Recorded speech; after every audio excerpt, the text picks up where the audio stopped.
वालेकुम my dear students. तो आज हम पढ़ेंगे चैप्टर नंबर 9 गायनेकोलॉजी टेंडिसेस का, जो कि हाइपरटेंसिव डिसऑर्डर्स ऑफ प्रेगनेंसी है। इसमें हमारा टॉपिक क्या होगा आज का? फीटल ग्रोथ रेस्ट्रिक्शन, जिसे FGR भी कहते हैं, और क्या है कि small for gestational age babies, SGA। सबसे पहले हम इनकी डेफिनेशंस की बात कर लेते हैं। FGR क्या होता है? ठीक है, FGR आप लोगों ने याद रखना है कि जब भी एक फीटस जो है वो अपनी जीनेटिक ग्रोथ पोटेंशियल जो है वो अचीव नहीं कर सकता, तो उसे हम कहते हैं कि इसे FGR बेबी है। ठीक है, इसमें क्या होता है कि जो फीटस क्या करता है, जीनेटिक ग्रोथ पोटेंशियल अचीव नहीं कर सकता। जीनेटिक ग्रोथ पोटेंशियल, ये इसका कीवर्ड है।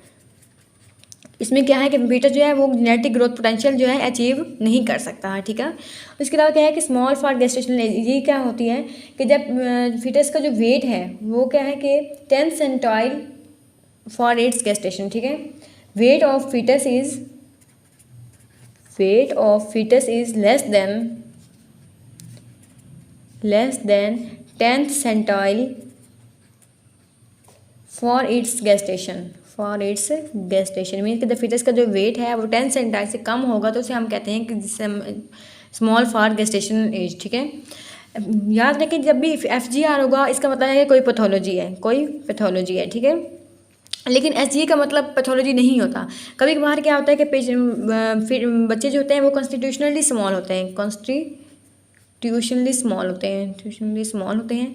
इसमें क्या होता है कि इनके जो पेरेंट्स हैं वो भी स्मॉल थे, उनमें कोई जेनेटिक फैक्टर था उसमें इन्वॉल्व होते हैं, हेरिडिटरी वगैरह इन्वॉल्व होती है, इस वजह से वो स्मॉल होते हैं। या फिर उनमें वाकई कोई प्रॉब्लम हो सकती है उनमें। ठीक है, उनमें कोई प्रॉब्लम वगैरह हो सकती है, मीन्स कि एबनॉर्मल प्लेसेंटा का फंक्शन जो है वो एबनॉर्मल था, प्लेसेंटा परफ्यूजन ठीक नहीं थी, जिसकी वजह से स्मॉल फॉर गेस्टेशनल बेबीज़ हो गए। ठीक है, लेकिन FGR जब भी होगा इसका मतलब वो क्या होगा कि कोई पैथोलॉजी है। ठीक है, अब हम बात कर लेते हैं कॉजेज़ क्या हो सकते हैं FGR के। कॉजेज़ ऑफ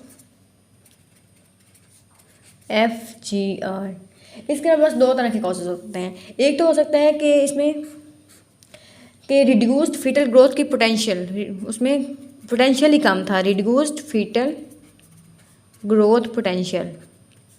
ये किन केसेस में होगा कि उसमें पोटेंशियल ही कम थी ग्रोथ की? तो इसमें हो सकता है कि कोई एनिप्लॉइडी हो, मीन्स के ट्राइसोमी का पेशेंट हो, ट्राइसोमी 18।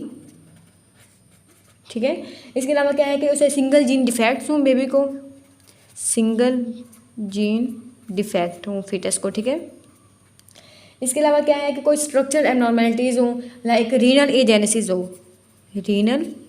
एजेनेसिस। ठीक है, उसके किडनीज बने ही ना हो। ठीक है, इसके अलावा क्या है कोई इंट्रायूट्राइन इन्फेक्शन हो गया हो, लाइक साइटोमेगालोवायरस या फिर टोक्सोप्लाज्मोसिस, साइटोमेगालोवायरस का इन्फेक्शन हो गया। ठीक है, और सेकंड कॉज क्या हो सकता है कि रिड्यूस्ड फीटल ग्रोथ सपोर्ट, जो उसकी सपोर्ट थी वो कम हो गई, रिड्यूस्ड फीटल ग्रोथ सपोर्ट। ठीक है, उसे सपोर्ट वो नहीं मिली। सपोर्ट में क्या हो सकता है कि या तो मैटरनल सपोर्ट हो सकती है या फिर क्या है कि प्लेसेंटल फैक्टर्स हो सकते हैं। इसमें क्या है, मैटरनल सपोर्ट हो सकती है, और सेकंड क्या है कि प्लेसेंटल फैक्टर्स इन्वॉल्व हो सकते हैं। प्लेसेंटल फैक्टर्स जो है वो इसमें इन्वॉल्व हो सकते हैं। मैटरनल फैक्टर्स में क्या हो सकती है कि मदर जो है वो अंडर न्यूट्रिशन हो सकती है मदर को। ठीक है, अंडर न्यूट्रिशन।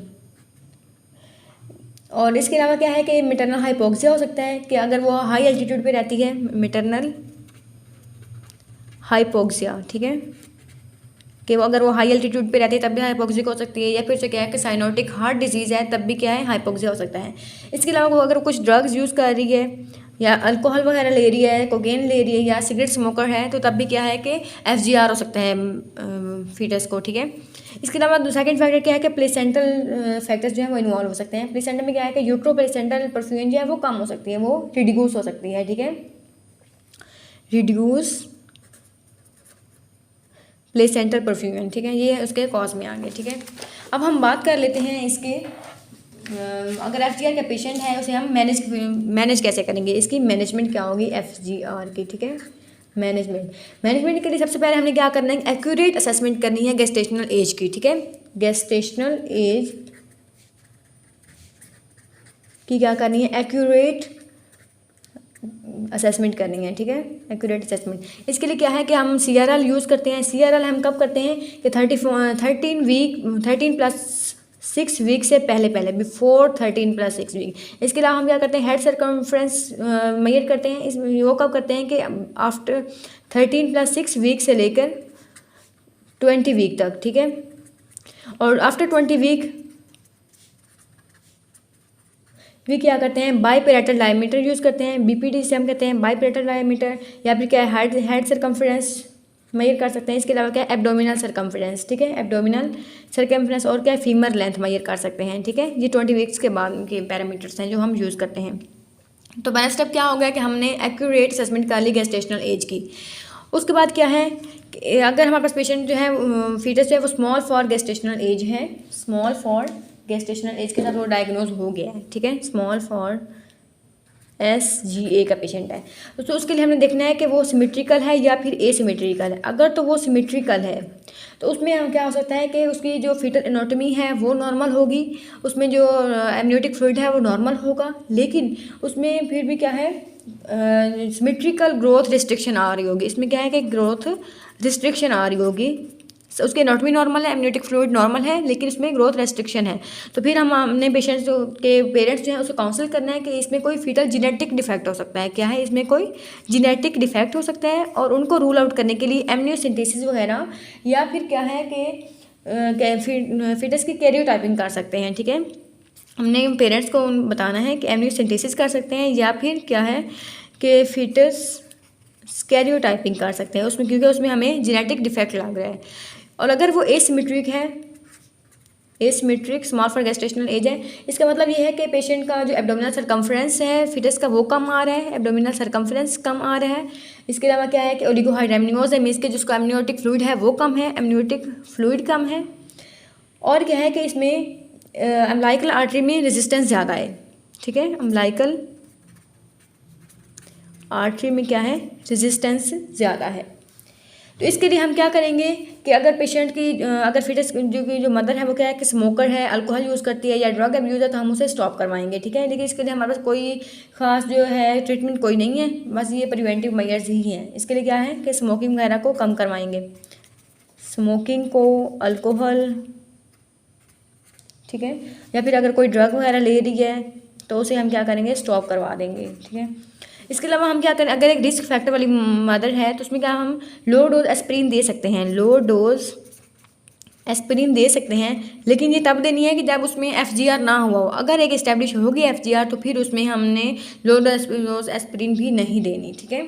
इसके लिए अगर हम FGR की पेशेंट है तो उसके लिए हम क्या करेंगे, उसके लिए तो एक तो पहला स्टेप हमने ये किया कि उसके जो ड्रग्स वगैरह हैं वो हमने रिड्यूस करवा दें, स्टॉप करवा दें, ठीक है। सेकेंड हम उसे क्या करेंगे, एडमिट कर लेंगे हॉस्पिटल में एडमिट करेंगे, बेड रेस्ट देंगे ताकि उसमें जो प्लेसेंटल परफ्यूजन है वो ज़्यादा हो सके और जो फीटस की जो रिक्वायरमेंट्स हैं वो पूरी हो सकें, ठीक है।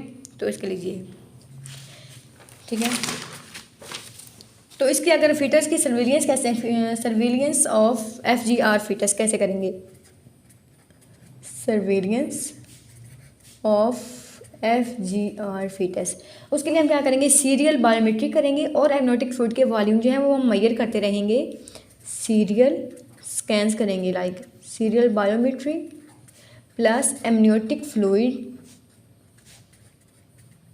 के लेवल जो है वो हम चेक करते रहेंगे। लेकिन उसमें हमने गैप जो है वो 2 वीक से ज़्यादा, 2 वीक से कम ना हो, मोर देन 2 वीक्स इंटरवल हो, ठीक है।